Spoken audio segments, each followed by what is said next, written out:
Let's start the part 2। उसके बाद देखते हैं कि पार्ट 2 में क्या हुआ लेसन में।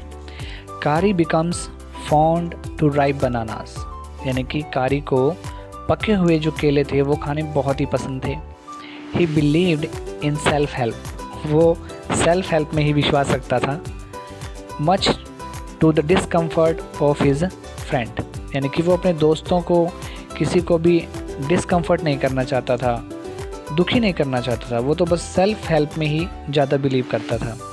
विद क्वाइट डिग्निटी, पूरी डिग्निटी के साथ, Kari accept the chiding he knows he deserve. लेकिन कारी जो था वो बड़ी ही डिग्निटी के साथ, बड़े सम्मान के साथ उन झिड़कों को, उन डांट को खा लेता था, सहन कर लेता था जो उसे पता था कि वो डिज़र्व करता है। यानी कि गलती पर यदि उसे डांट दिया जाए तो वो अपनी गलती मान लेता था और ऐसी डांट वो सहन भी कर लेता था। सो आगे देखते हैं चैप्टर 2 के पार्ट 2 में क्या होता है। कारी वॉज लाइक अ बेबी। आगे धनगोपाल मुखर्जी में बताते हैं कि कारी वॉज लाइक अ बेबी, कारी जो था वो बिल्कुल एक बच्चे की तरह था। He had to be train to be good, उसे अच्छा बनने के लिए ट्रेंड किया गया था। And if you did not tell him when he was naughty, he was up to more mischief than ever. If you did not tell him, यदि आप उसे नहीं बताते, व्हेन ही वॉज नॉटी, कि वो कब शरारती है, he was up to more mischief than ever, तो वो पहले से भी ज़्यादा शरारतें करने लग जाता था।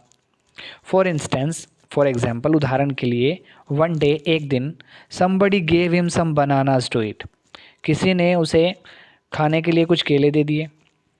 वेरी सून, और जल्द ही develop a great love for ripe bananas, तो जल्द ही उसने क्या किया, मतलब उसे बनानास बहुत पसंद आने लग गए।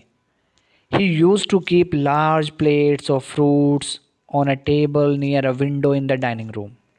We use to keep large plates, हम अक्सर बड़ी बड़ी प्लेट्स में फ्रूट रखते थे। ऑन अ टेबल, एक मेज पर, near a window in the drawing room, उस खिड़की के पास वो टेबल था हमारे ड्राइंग रूम में। यानी कि हमारी बैठक में खिड़की के पास में एक बड़ा सा टेबल था जिस पर हम एक बड़ी सी प्लेट रखते थे जिसमें हम अक्सर फ्रूट रखा करते थे। One day all the bananas on that table disappeared, एक दिन उस प्लेट के सभी केले गायब हो गए। And my family blamed me, and my family blamed the servant for eating all the fruit in the house, और मेरे परिवार ने घर के नौकरों पर यह आरोप लगा दिया कि उन्होंने सारे फल खा लिए। अ फ्यू डेज लेटर, कुछ दिनों बाद, द फ्रूट डिसअपियर्ड अगेन, फल फिर से गायब हो गए। This time the blame was put on me, और इस बार जो था आरोप मुझ पर लगाया गया। And I knew I had not done it, और मैं तो ये जानते था कि मैंने ऐसा कुछ नहीं किया। It made me very angry, और इस बात पर मुझे बहुत गुस्सा आया। विद माई पेरेंट्स, अपने मेरे माता पिता पर, एंड द सर्वेंट्स, और नौकरों पर भी। For I was sure they had taken all the fruit, क्योंकि मैं श्योर था कि जरूर नौकरों ने ही सारे फल लिए होंगे। The next time the fruit disappeared, अगली बार जब फल गायब हुए, I found a banana all smashed up in Kari's pavilion, तो मैंने देखा कि एक केला जो है वो कारी के पवेलियन में पड़ा हुआ है, बिल्कुल कुचला हुआ केला। This surprise me very much, और इससे मुझे बहुत हैरानी हुई। बिकॉज, क्योंकि I had never seen fruit there, क्योंकि मैंने पहले वहाँ पर कोई फ्रूट नहीं देखा। एंड एज यू नो, और जैसा कि आप जानते हैं, he had always lived on twigs, कि कारी तो हमेशा जो था वो टहनियाँ ही खाता था। नेक्स्ट डे, अगले दिन, while I was sitting in the dining room, जब मैं अपने डाइनिंग रूम में बैठा हुआ था, वंडरिंग, सोच रहा था, whether I should take some fruit from the table और नॉट, कि मुझे मेज से कुछ फल ले लेने चाहिए या नहीं। विदाउट माई पेरेंट्स परमिशन, मेरे माता पिता की परमिशन के बिना। A long black thing very much like a snake, तभी अचानक से एक लंबी काली सी चीज़, very much like a snake, लगभग सांप जैसी, suddenly came through the window, अचानक खिड़की से आई, and disappeared with all the bananas, और सारे केले लेकर गायब हो गई। I was very much frightened, मैं बहुत डर गया, because I had never seen snakes eat bananas, क्योंकि मैंने कभी सांपों को तो केले खाते हुए नहीं देखा। And I thought it must be a terrible snack, तो मैंने सोचा कि ये अवश्य ही कोई बड़ा भयानक सांप होगा, that would snake in and take fruit, जो अंदर आया और फ्रूट ले गया।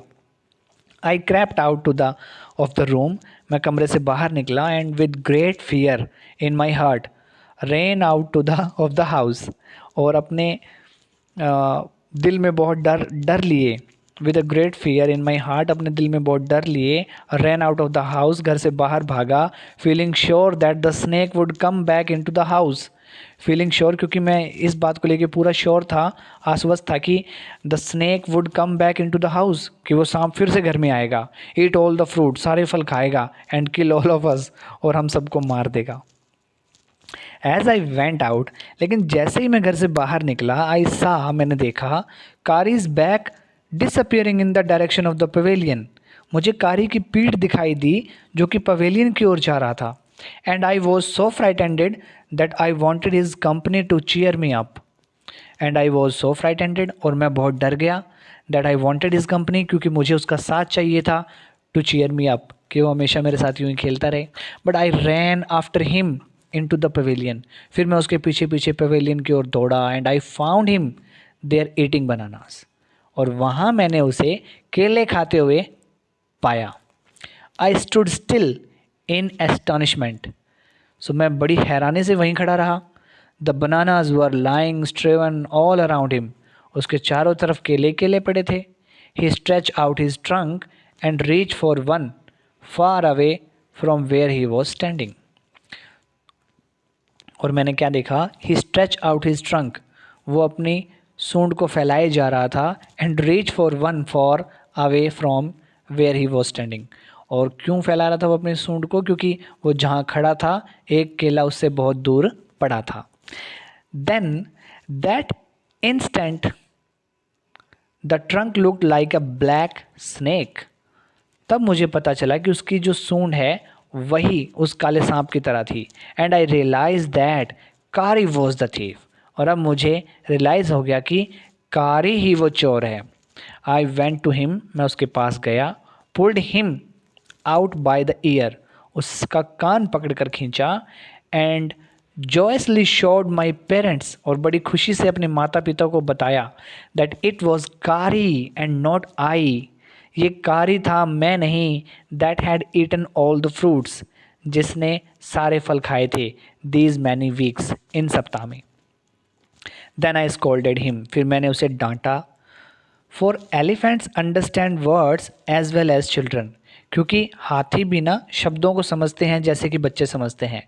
And I said to him, और मैंने उससे कहा, next time I see you stealing fruit you will be whipped, अगली बार अगर मैंने तुम्हें फल चुराते हुए देखा तो तुम्हें चाबुक लगाए जाएंगे। He knew that we were all angry with him, वो जानता था कि हम सभी उससे गुस्सा थे, इवन द सर्वेंट्स, यहाँ तक के घर के नौकर भी। हिज प्राइड वॉज इंजर्ड, सो इस बार उसके प्राइड को थोड़ा सा जख्मी हो गया, उसका मतलब दिल। And that he never stole another thing from the dining room, उसके बाद उसने डाइनिंग रूम से कभी भी कोई चीज़ नहीं चुराई। His pride was so injured, उसके गर्व को अब थोड़ा धक्का लगा था। एंड फ्रॉम देन ऑन, और उस दिन से अब तक, if anybody gave him any fruit, यदि कोई भी उसे कोई फल देता है, he always squealed as if to thank them, he always squealed, वो हमेशा चिंघाड़ता है, as if to thank him, जैसे वो उस फ्रूट के बदले उन्हें धन्यवाद दे रहा हो। An elephant is willing to be punished for having done wrong, एक हाथी हमेशा अगर उसने कोई गलती की हो तो उसके लिए डांट खाने के लिए तैयार रहता है। But if you punish him without any reason, लेकिन यदि आप उसे बिना किसी रीज़न के सज़ा देते हैं, ही विल रिमेंबर इट, तो वो इसे याद रखता है, एंड पे you back in your own coin, और फिर वो उस बात का मतलब बदला भी लेता है आपसे। कारी इज़ अ फास्ट लर्नर, कारी जो है वो बहुत जल्दी से चीज़ें सीखता है। He masters all signals and sounds he is taught, और उसे जो जो सिग्नल्स जो जो साउंड सिखाए गए उन सब में उसने मास्टरी कर ली, समझ लो। देयर इज़ वन लेसन, लेकिन एक सबक है, दो यद्यपि, that an elephant takes 5 years to learn, जिसे सीखने में हाथी को 5 साल लगते हैं। कारी इज़ नो एक्सेप्शंस, और कारी भी इस बात का अपवाद नहीं है। तो इस पैसेज में हम ये पढ़ेंगे, इस पार्ट में हम ये पढ़ेंगे कि वो क्या है जिसे सीखने में हाथी को 5 साल लगते हैं। An elephant must be taught when to sit down, when to walk, when to go fast and when to go slow. An elephant must be taught. एक हाथी को अवश्य सिखाया जाता है कि उसे कब बैठना है, कब चलना है, कब तेज चलना है, कब धीमा चलना है। You teach him these things as you teach a child. आप उसे ये सब चीज़ें सिखाते हैं जैसे आप एक बच्चे को सिखाते हैं। If you say that and pull him by the ear, यदि आप बोलते हैं धत और उसका कान खींचते हैं, he will gradually learn to sit down, तो वो धीरे धीरे बैठना सीख जाता है। Similarly, ठीक इसी प्रकार से, if you say Malli and put his trunk forward, आप उसे कहते हैं मल्ली और उसकी सूंड को आगे खींचते हैं, he will gradually learn that it is the signal to walk, तो वो धीरे धीरे सीख जाता है कि ये चलने का सिग्नल है। कारी लर्नड मल्ली आफ्टर 3 lessons, कारी ने मल्ली सिर्फ 3 लेसन्स में ही सीख लिया। 3 लेसन्स के बाद ही, यानी कि 3 बार उसे ऐसा सिखाया, वो सीख गया। But it took him 3 weeks to learn धत, लेकिन धत जो सिग्नल है ये सीखने में उसे 3 सप्ताह लगे। He was no good at sitting down, he was no good at sitting down, बैठने में वो ज़्यादा अच्छा नहीं है। And do you know why an elephant should be taught to sit down, और आप तो जानते ही हैं एक हाथी को बिठाना सिखाना कितना ज़रूरी है, क्योंकि अगर वो बैठेगा नहीं तो हम उसके ऊपर चढ़ नहीं पाएंगे। Because he grows taller and taller than you who take care of him, because he grows taller and taller than you, क्योंकि वो आपसे लंबा और बहुत ज़्यादा लंबा हो जाता है, तो who take care of him, तो उसका ख्याल कौन रखेगा। So that when he is 2 or 3 years old, जब वो 2-3 साल का था, you can only reach his back with a ladder, तो जब वो महज 2-3 साल का ही था तो उसकी पीठ पर चढ़ने के लिए आपको एक सीढ़ी की ज़रूरत पड़ती थी। So it is therefore better to teach him to sit down by saying धत, so it is better, it is better, तो ये अच्छा है कि उसे आप बैठना सिखा दें। कैसे बैठना सिखा दें? बाय सेइंग धत, धत कहकर बैठना सिखा दें। So that you can climb upon his back, ताकि आप उसकी पीठ पर आराम से बैठ सकें, चढ़ सकें। For who would want to carry a ladder around all the time, क्योंकि हर समय अपने साथ सीढ़ी लेके कौन चले, इसलिए बेटर यही है कि हाथी को जो है वो धत वाला सिग्नल सिखा दो, जिसके बाद वो बैठना सीख जाएगा, और जब वो बैठ जाएगा तो आप इजीली उसके ऊपर चढ़ जाएंगे। The most difficult thing to teach an elephant is the master call, सबसे मुश्किल चीज़ जो है एक हाथी को सिखाने के लिए वो है master call. He generally takes 5 years to learn it properly, और इस मास्टर कॉल को सीखने में सामान्यतः उसे 5 साल लगते हैं। The master call is a strange hissing हॉलिंग sound, master call क्या होता है? एक अजीब सी हिसिंग एंड हॉलिंग साउंड होती है। हिसिंग मतलब जैसे सांप फुंकारता है, और हॉलिंग जैसे भेड़िए नहीं करते, अपना साउंड प्रोड्यूस करते हैं जैसे भेड़िए, तो वैसी मिली जुली सी एक साउंड है। एज जैसे if a snake and a tiger were fighting each other, और जब ये हम मास्टर कॉल सुनते हैं तो ऐसा लगता है कि ऐसा सिग्नल दिया जाता है जैसे कि कोई सांप और टाइगर आपस में लड़ रहे हों। And you have to make that kind of noise in his ear, और आपको इस तरह की आवाज़ें हाथी के कान में निकालनी होती हैं, मतलब उसके कान में कहनी होती हैं ऐसी आवाज़ें। And do you know what you expect, and do you know, और क्या आप जानते हैं, what you expect an elephant, कि आप एक हाथी से क्या उम्मीद करते हैं, to do when you give him the master call, कि वो क्या करे जब आप उसके कान में ये मास्टर कॉल देंगे। सो जब हम उसके कान में धत बोलते हैं तो वो बैठ जाता है, मल्ली बोलते हैं तो वो उठ के चल देता है, लेकिन अगर मास्टर कॉल उसके कान में बोल दी जाए तो फिर वो क्या करेगा।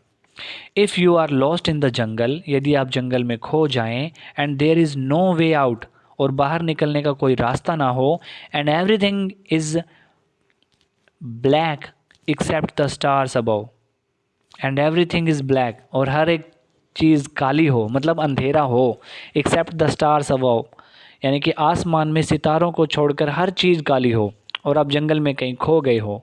You dare not stay very long anywhere, और आप में हिम्मत ना हो कि आप वहाँ पर और ज़्यादा देर रुक सकें। The only thing to do then is to give the master call.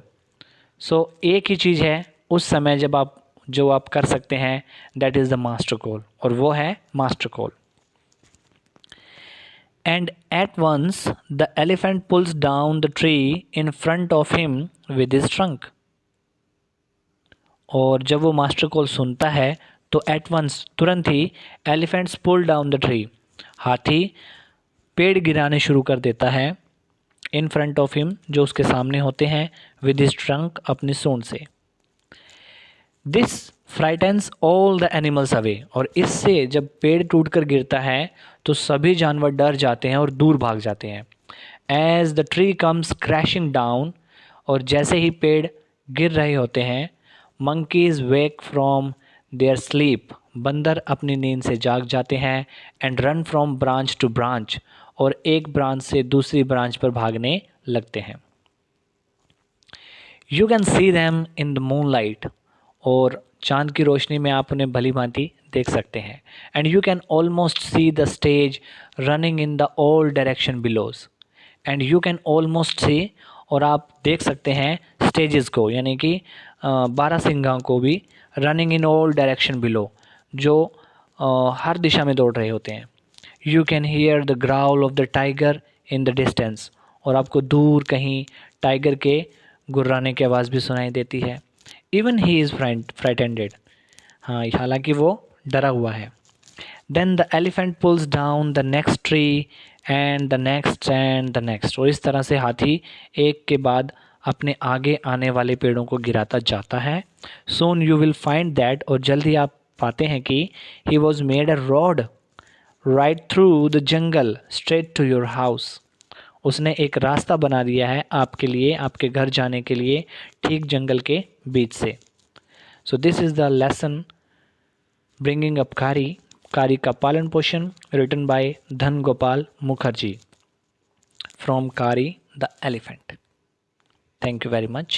I hope you enjoy the lesson.